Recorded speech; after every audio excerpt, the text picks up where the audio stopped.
ఏలూరు జిల్లా పోలవరం ప్రాజెక్టు నిర్వాసితులకు మెరుగైన జీవన పరిస్థితులు కల్పించేందుకు ప్రత్యేక ప్రణాళిక అమలు చేస్తామని రాష్ట్ర పౌర సరఫరాల శాఖ మంత్రి, జిల్లా ఇన్ఛార్జి మంత్రి నాదెండ్ల మనోహర్ పేర్కొన్నారు. జిల్లాలోని బుట్టాయిగూడెం మండలం రెడ్డి గణపవరంలోని ఆర్ఎండ్ఆర్ కాలనీలో నిర్వాసితులకు అంత్యోదయ అన్నా యోజన కార్డులను మంత్రి అందజేశారు. ఈ సందర్భంగా కాలనీలోని నిర్వాసితుల సమస్యలను ఆయన అడిగి తెలుసుకున్నారు.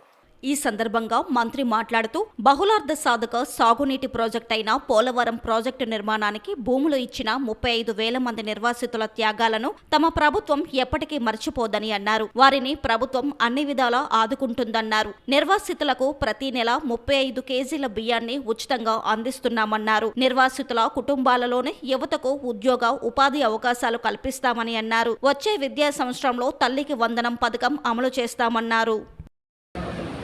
రాష్ట్ర పర్యాటక మంత్రి కూడా మా జనసేన పార్టీ సోదరుడు దుర్గేష్ గారు, ఆయనతో కూడా ఒకసారి మాట్లాడి ఆయన కూడా ఆహ్వానించి పోలవరంలో ఇక్కడ ఎటువంటి పర్యాటక కార్యక్రమాలు చేయగలుగుతాం, తద్వారా ఉపాధి అవకాశాలు మనం యువతకు ఏ విధంగా కల్పించగలుగుతాం అనే దానిపైన తప్పకుండా మేము అధ్యయనం చేస్తున్నాం.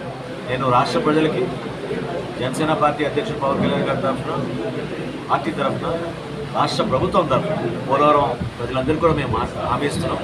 తప్పకుండా ఈ నియోజకవర్గాన్ని గతంలో ఎన్నడూ లేని విధంగా అభివృద్ధి కార్యక్రమాలు చేసి చూపిస్తాం. అభివృద్ధితో పాటు సంక్షేమంలో కూడా ఎక్కడ కూడా పొరపాటు లేకుండా ఇందాక చూశారు మీరు, దీపం పథకం ద్వారా కూడా సిలిండర్లు పంపిణీ కార్యక్రమం చేశాం. రాష్ట్ర ప్రభుత్వం పైన కేంద్ర ప్రభుత్వం బాధ్యత పెట్టింది.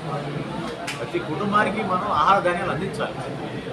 ఒక మార్పు తీసడానికి ప్రయత్నం చేస్తున్నాం. బియ్యం బదులు మేము జొన్నలు ఇస్తున్నాం, రాగులు ఇస్తున్నాం. రాబోయే రోజుల్లో ఇంకా పౌష్టికాహారం పెరిగే విధంగా మనం ఏం చేయగలుగుతాం వాటిపైన అధ్యయనం చేస్తున్నాం. సో ప్రజల్లో ఒక చైతన్యం తీర్చడానికి ప్రయత్నం చేస్తున్నాం.